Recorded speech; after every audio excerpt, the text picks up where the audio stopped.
पर किसान बैठे हैं। छोटी सी बात बताना चाहूंगा। आज से लगभग 15 दिन पहले अखबार के अंदर एक खबर आई थी कि करनाल जिले में इस बार 11.5 लाख क्विंटल कम जीरी खरीदी गई है मंडियों में। तो भाई इसका मतलब क्या है? 11.5 लाख क्विंटल मंडियों में जीरी कम खरीदी गई। तो इसका मतलब क्या है? इसका मतलब है कि जो ये फर्जी कागज, जो ये गड़बड़े करते हैं मिलके, उसको रोकने का काम लगातार सरकार कर रही है। इसलिए केवल करनाल जिले में 250 करोड़ से ज्यादा पैसा सरकार का बचा है। और ये सरकार का पैसा नहीं बचा, ये वो पैसा है जो किसान के लिए रखा हुआ है।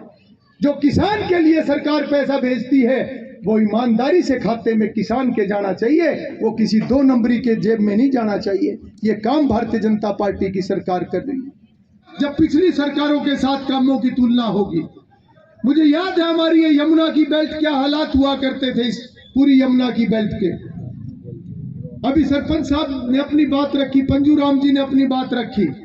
ये असलियत है कि यमुना बेल्ट के लगभग 17-18 गांव ऐसे थे जो 70-80% से लेकर 100% तक बिल्कुल कच्चे थे। जब हमारी सरकार बनी, गलियां कच्ची थी, फिरनी कच्ची थी, जोड़ों के पानी गांव के अंदर भरे रहा करते थे। ये कम से कम 40 गांव की हालत थी। हमारे विधानसभा के 100 में से 40 गांव की हालत थी।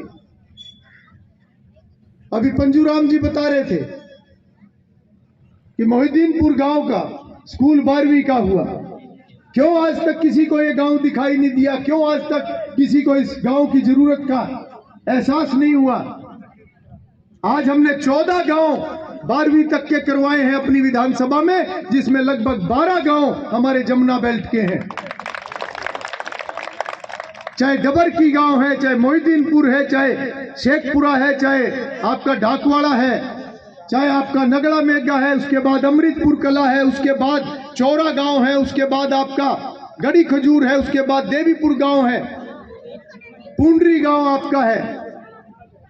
इस प्रकार से हमने जमुना बेल्ट के गांवों को हमने विकास यहां पर करने का प्रयास किया है।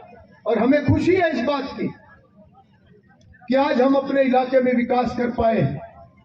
और अगर ये सारा विकास हुआ है तो ये सरकार की नीतियों की वजह से, सरकार की सोच की वजह से, नरेंद्र मोदी जी और मनोहर लाल जी की एक ईमानदार नेतृत्व की वजह से। वरना आज तक 4 सड़कें बन जाया करती थी तो ढिंडोरे पिट जाया करते थे।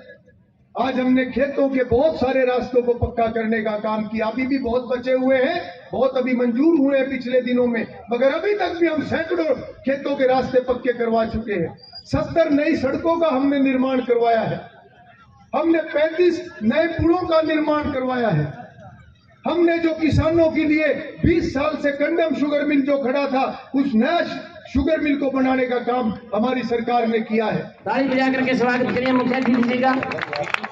किस तरह से फूलों से स्वागत ग्रामवासी हमारे मुखिया जी का कर रहे हैं।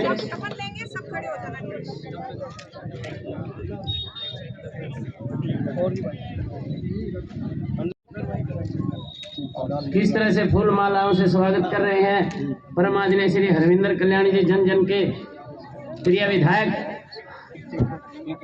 और उनके साथ में जो गणमान्य व्यक्ति आए हैं उनका भी स्वागत है, अभिनंदन है। जितने अब तालियां बच्चों।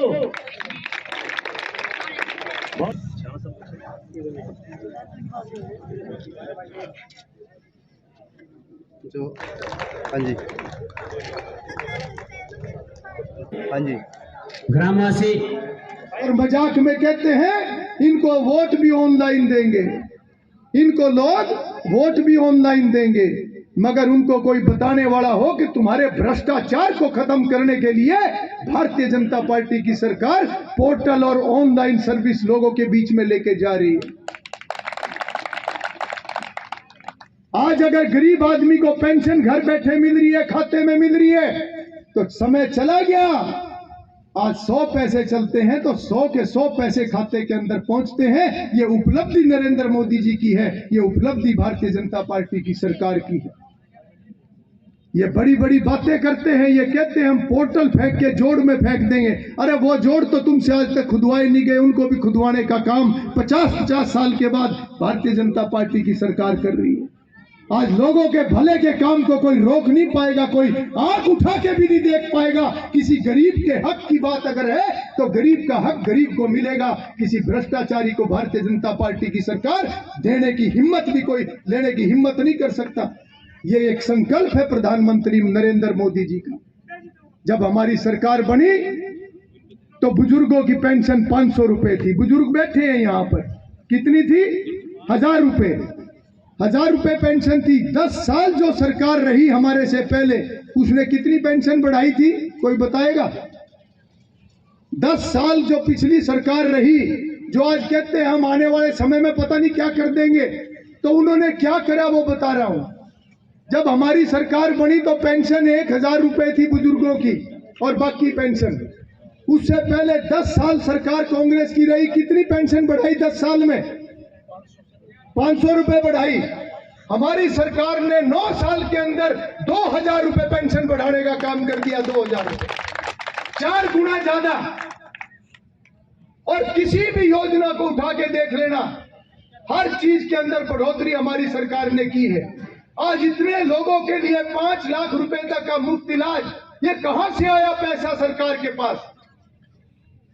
ये पैसा जो सरकारी खजाने की लूट हुआ करती थी, जो 50-50 हजार करोड़ के ये घोटाले किया करते थे, उन घोटालों को रोकने का काम जब हमारी सरकार ने किया तो खजाने के अंदर जो पैसा भरा, वो पैसा आज लोगों की योजनाओं के ऊपर खर्च हो रहा है। ये अंतर समझने की जरूरत है।